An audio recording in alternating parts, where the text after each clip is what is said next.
लड़कियां कितनी सुरक्षित हैं। एक लड़की अपना काम खत्म करके वापस अपने घर लौट रही थी, उसे भी नहीं पता था उसके साथ ऐसा कुछ हो जाएगा। वो 5 लड़के जो शराब के नशे में इतने धुत होते हैं, उनको पता भी नहीं चलता है कि एक लड़की उनकी गाड़ी में फंसी है। सृष्टि, अनामिका, जैसा आपने कहा कि सबसे बड़ा सवाल लगातार यही उठता है कि दिल्ली में लड़कियां कितनी महफूज हैं। निर्भया कांड के बाद में जो बड़े दावे यहां पर किए गए, जितनी रिस्ट्रिक्शंस, जितनी गाइडलाइंस बताई गई, कितनी बार हुआ है कि रियलिटी चेक रात में निकलकर सभी ने किया कि आखिरकार किस तरीके से दिल्ली सुरक्षित है। क्या वाकई में दिल्ली में लड़कियां सुरक्षित हैं?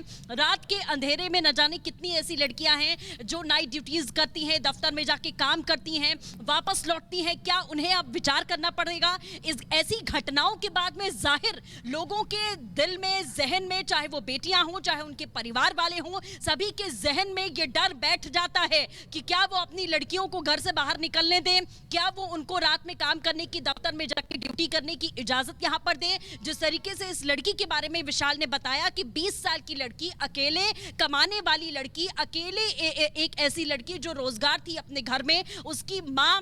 ये सिर्फ 10 जर्सी गायों के साथ हर साल 18 लाख कमा रहे हैं। आपको भी ये सीखना है तो फ्रीडम ऐप को अभी डाउनलोड कीजिए।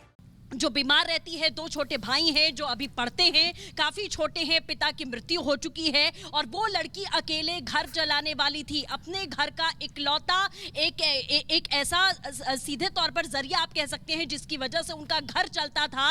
रात में वो लड़की एक वेलकम गर्ल का एक पार्टी में रोल निभाकर अपना काम करके वापस लौट रही थी, लेकिन उसे इस बात का अंदाजा जाहिर नहीं था कि उसके साथ क्या घटित होने वाला है।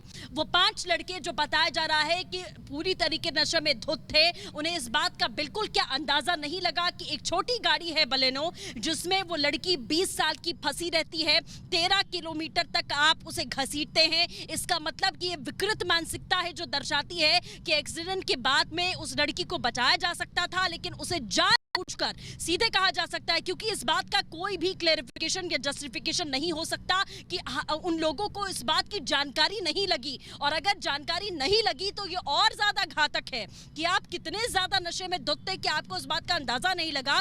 कंकड़ पत्थर भी अगर टायर या गाड़ी में कहीं पर भी फंसता है तो आपको तुरंत पता चलता है और आप उतर कर चेक करते हैं कि मेरी गाड़ी में किस तरीके की समस्या आ रही है। एक 20 साल की लड़की आपकी गाड़ी में फंसी रहती है, 13 किलोमीटर तक आप घसीटते हैं। सबसे हैरानी की बात यह है कि 31 तारीख की रात 12 बजे के बाद में 1 तारीख लग गई और 1 तारीख की सुबह ही आपने देखा कि किस तरीके की घटना घटित हुई और 13 किलोमीटर तक पुलिस का नामो निशान नहीं था। उन 13 किलोमीटर में अगर पुलिस की पेट्रोलिंग कहीं पर भी हो रही होती, कोई चेकिंग बनाई गई होती, कहीं बैरिकेडिंग की गई होती, कहीं देखा जा रहा होता या पुलिस चाक चौबंद व्यवस्था के साथ में दुरुस्त होती, तो शायद उस लड़की को बचाया जा सकता था, इन दरिंदों को वहीं पकड़ा जा सकता था। और वहीं जाहिर तौर पर ये मामला अभी तक, क्योंकि पुलिस का कोई आधिकारिक स्टेटमेंट इसमें नहीं आया, तो इस बात की अभी जाहिर इंतजार करना पड़ेगा कि आखिरकार जो तफ्तीश पुलिस ने यहाँ पर की है वो किस एंगल से की है। क्या उन लड़कों ने इस बात को कबूला है कि उन्हें मालूम था कि उनकी गाड़ी में एक लड़की, ये क्या कन्फेशन सामने आया है और क्या कहना है पुलिस का, किस तरह से पूरे मामले की आगे जांच करेगी? सीसीटीवी पुलिस को अभी मिला नहीं है, ये भी कहा जा रहा है। ये सिर्फ 10 जर्सी गायों के साथ हर साल 18 लाख कमा रहे हैं। आपको भी ये सीखना है तो फ्रीडम ऐप को अभी डाउनलोड कीजिए।